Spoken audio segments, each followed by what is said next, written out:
Day 1 Hyderabad to కొచ్చి. హైదరాబాద్ నుంచి మేము 4:30 సాయంత్రం 4:30 గంటలకు రాజీవ్ గాంధీ ఇంటర్నేషనల్ ఎయిర్పోర్ట్ కి బయలుదేరాము. రాజీవ్ గాంధీ ఇంటర్నేషనల్ చేరుకోవడానికి మాకు 2 గంటల సమయం పట్టింది. అంటే 6:30కి రాజీవ్ గాంధీ ఇంటర్నేషనల్ ఎయిర్పోర్ట్ చేరుకున్నాము.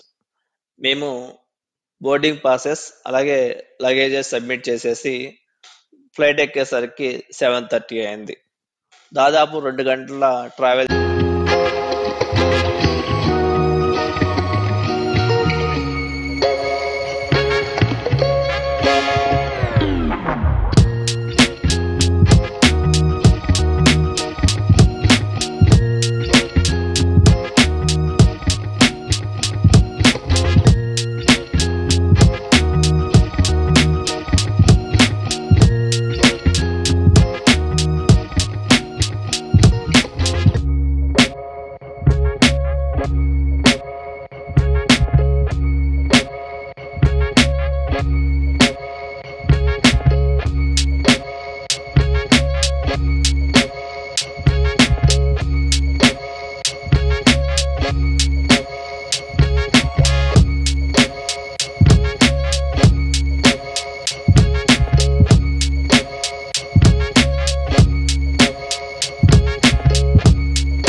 అంటే 9-10 ఆ టైంకి కొచ్చిన్ ఇంటర్నేషనల్ ఎయిర్పోర్ట్ చేరుకున్నాము. మేము ముందుగానే హోటల్ బుక్ చేసుకున్నాము. అది కూడా ఆపోజిట్ కొచ్చిన్ ఇంటర్నేషనల్ ఎయిర్పోర్ట్ షాంపైర్ హిన్. సో షాంపైర్ హిన్ లో ఆ రాత్రి అక్కడే స్టే చేయడం జరిగింది. మేము హైదరాబాద్ నుంచి రాజీవ్ గాంధీ ఇంటర్నేషనల్ ఎయిర్పోర్ట్ వెళ్ళడానికి అయిన ఖర్చు 700. అలాగే ఎయిర్పోర్ట్ అంటే హైదరాబాద్ టు కొచ్చి వెళ్ళడానికి ఎయిర్వేస్ కి అయిన ఖర్చు పర్ పర్సన్ 4500 రూపీస్. అలాగే హోటల్ ఆపోజిట్ టు ఎయిర్పోర్ట్ కాబట్టి కొంచెం ఎక్కువ కాస్ట్ ఉంటుంది. మాకు 1200 ప్లస్ అయితే పడింది.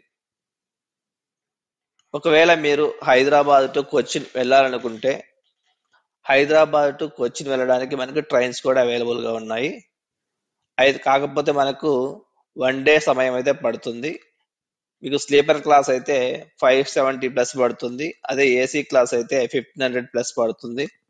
కొచ్చిలో మనం దిగవలసిన స్టేషన్ ఎర్నాకుళం జంక్షన్. ఫ్లైట్ అయితే మనం చెప్పుకున్నట్లు ఒక్కొక్కరికి 4500 ప్లస్ పడుతుంది. కొచ్చిన్ ఇంటర్నేషనల్ ఎయిర్పోర్ట్ నుంచి షాంపైర్ హిన్ హోటల్కు 700 ఛార్జ్ చేశాడు. ఇలా డే 1 ముగిసింది. చూశారు కదా, మీకు ఏమైనా డౌట్స్ ఉంటే కామెంట్ చేయండి. మరిన్ని వీడియోస్ కోసం మన ఛానల్ లైక్ చేయండి, షేర్ చేయండి, సబ్స్క్రైబ్ చేయండి. Thank you.